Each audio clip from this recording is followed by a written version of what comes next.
What's up mga iis? Biomedical electronics involves measurement of electrical signals generated in the human body. Biomedical electronics helps physicians to diagnose the problem and provide treatment.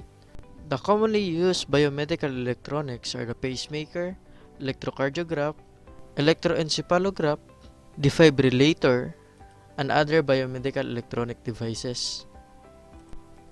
Pacemaker. A pacemaker insertion is the implantation of a small electronic device that is usually placed in the chest. A pacemaker may be recommended to ensure that the heartbeat does not slow to a dangerously low rate. A pacemaker is composed of three parts: a pulse generator, one or more leads, and an electrode on each lead. A pacemaker signals the heart to beat when the heartbeat is too slow or irregular.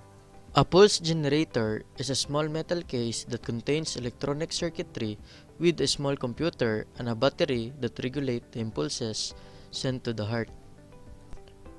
The lead or leads is an insulated wire that is connected to the pulse generator on one end, with the other end placed inside one of the heart's chamber. The lead delivers the electrical impulses to the heart. It also senses the heart's electrical activity and relays this information back to the pulse generator.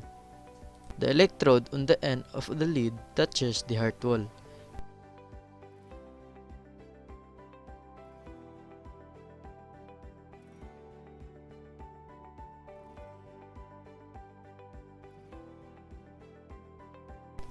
Electrocardiograph. An electrocardiograph is a device which graphically records the electrical activity of the muscles of the heart. It is used to identify normal and abnormal heartbeats. The four major parts of an ECG machine are the electrodes, connecting wires, an amplifier, and the output device. Electrodes are one of two types. It may be bipolar or unipolar. The bipolar electrodes are placed on the wrist and the left leg to measure the voltage difference between the two.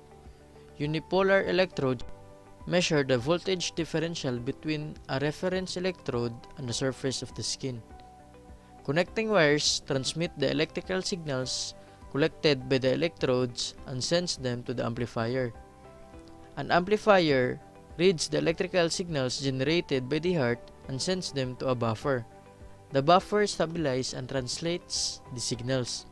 The output device records the result of the electrocardiogram into the LCD screen.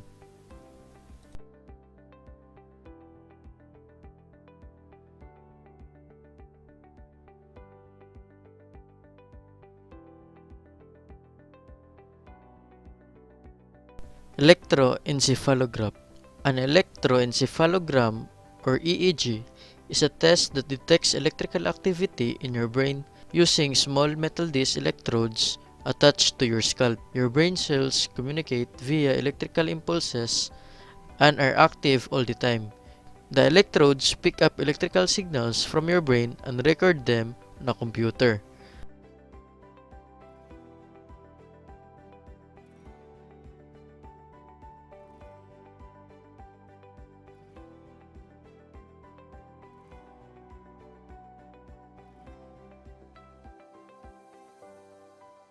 Defibrillator. An external defibrillator can be operated at an emergency site or a hospital.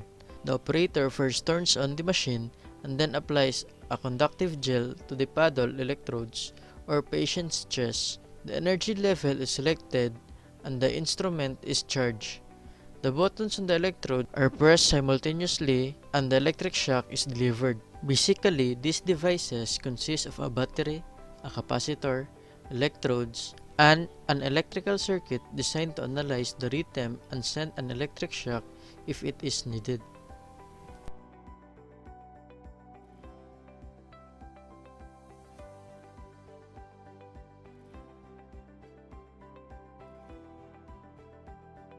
Other biomedical electronic devices. Blood gas analyzer. The best application of electronics in the medical field is the gas analyzer. It is used to calculate the pressure of the chemical element like carbon monoxide, nitrogen, oxygen in the blood.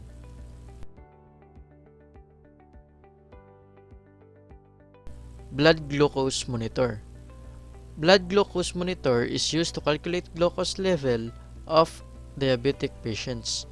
These devices are often designed as medical electronic projects.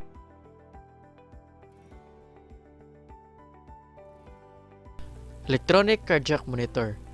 The electronic cardiac monitor is used in all medical electronic applications. This medical electronic device is used to display the electrical and pressure waveforms of the cardiac system.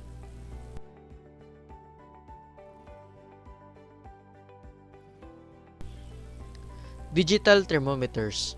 The digital thermometers are used to sense the temperature of the body, and these devices are portable, have permanent probes, and a convenient digital display. These devices are used in different industries to control processes in scientific research, the study of weather, and in medicine.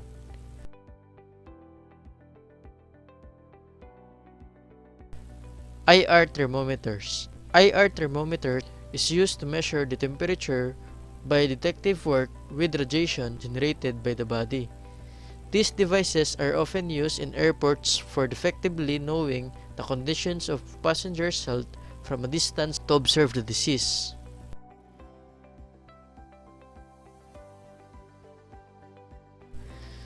Sigmomanometer.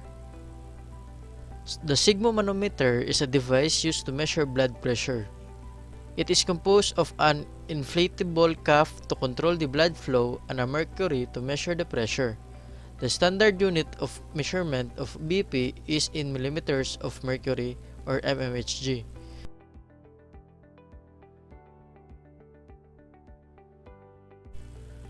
Magnetic resonance imaging or MRI. The medical resonance imaging technique is used in radiology to review the natural object of inner element of the body. They use strong magnetic field to make pictures of the body.